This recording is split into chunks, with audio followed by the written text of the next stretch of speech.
Cascade FM, and today we have Redebaugh with us. When did you get started with? What's your first profession? I got into piano pretty early on, and I got into songwriting like right out of college as like a creative expression because I went to school for acting, and we had studio time, 24/7 every day. And then upon graduation, I went right to the piano for like the artistic expression. So coming out of college, I kind of kept busy with both the acting and the music, and the music's been taking a little bit more of the forefront these days. So how did you get into composition itself? So I had a buddy doing a web series that I went to school with. He knew me through my songwriting work, and he reached out and he thought, he appreciated what I did with music. So it was my first experience like putting music to picture. And it was kind of a fun experience, and I didn't think anything of it from there. And then I kind of started to circle back to that, and that same buddy of mine kept encouraging me, like, you should really consider like instrumental composition for media, and I was like, all right. And then I started looking more into it, and I started falling in love with it more and more, started to have some professional experiences within that world, and I love it. It's work you can do from home. You get to be creative, you get to fulfill another creative's vision. What's the process look like when you're scoring film?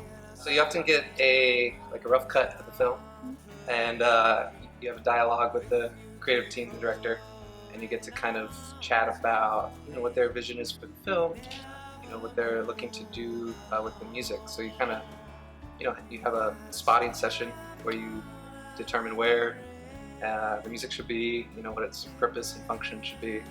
And then from there, I'm really kind of left to kind of... It's all up to you at that point. Yeah, I mean, you have certain guidelines, but within those guidelines, you get to kind of, be creative and create like, put your own kind of spin on things. And the acting training, that I have as my background really serves, the music that I score. So I'm thinking about like, character, subtext, and story arc, and I'm kind of letting that kind of influence, what the music's doing and how the music is kind of highlighting subtext. Do you play all the instruments you use, or? Yeah, so I sit at a keyboard. Primarily, I write on piano, and you pull up software, and the software kind of replicates the real sound. So I'm sitting at home, at a keyboard playing different instruments and creating kind of like the sonic landscape of whatever that wants to be. Oh, that's amazing. So other than that, you're also a songwriter, and you already have 2 albums out. Okay. Yeah, I got into songwriting. I released my first one back in 2011 called New Life, and then 2014 I released a project called Nearby Places, which was the most recent. And I'm gearing up this summer actually to release a third LP. It's going to be called True North, and I'm going to start releasing the music here this summer. And it kind of touches on, looking at your journey in life, and kind of, it's a very storytelling album. All the songs, have different characters, and it's kind of a new style of songwriting that I haven't really done before. So I'm kind of excited to share that. But all these characters are kind of, at various stages in their life path, and it's all about that moment, like, day by day, you kind of check in and see like where you are, and like, what's your life about, what kind of story are you telling, and the characters in these songs are kind of coming to terms with what that story is, and it kind of covers all spectrums of life, like from young adulthood to older age, at the end of the spectrum. Yeah. Are they inspired by true events, or? I feel like a lot of the songs are kind of, there's some personal elements within there that did kind of spark the initial idea, and then I got to kind of get in the head of the character in the song and kind of tell the story from their point of view.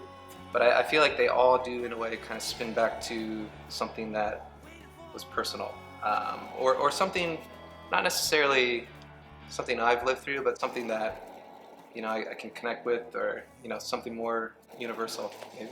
Before we get into acting, because I also want to ask you about that, do you have any other musical influences that When I was in high school, it was John Mayer, Dave Matthews, Coldplay, and I still very much enjoy them. David Gray. Nowadays, I'm really into like I like Sigur Rós, what they do. I've been getting into a lot of the work of Oliver Arnalds, who's like an instrumentalist, and a lot of the cinematic stuff too. It's changing up completely. Yeah, and oddly enough, I'm really I feel like I'm, either getting boring or old because I'm starting to get into like chamber music or classical, like. But it never gets old. That's like. Right. So what are your plans for the next 10 years in that case? My goal would really be to kind of hunker in the scoring for media world. I really love the songwriter work, and I want to continue to use that as a form of expression. And it's fun to create individual works and share that. And I'm starting to get into writing instrumental music too, just for the sake of its own thing, and starting to release some projects in that vein as well. But I'd really like to start to focus on the composing work, scoring independent film, documentaries, commercial media. So one more thing, and last question would be just what do you think of Cascade FM? I like it because it's a platform where you have these independent artists, and there's so much great. There's just like treasure trove of independent music being done that never gets heard. At best, it's like the immediate family friends of the artist, or the bar that they happen to be playing at. So I think it's a cool forum to kind of share what you're doing and have a wide array of artists with different influences kind of contributing and kind of sharing their work and having a public forum to kind of have their voice heard and start to get their music out there beyond that immediate circle. Amazing. All right. Thank you. Thank you. And thank you for having us. Awesome. Thank you for having me.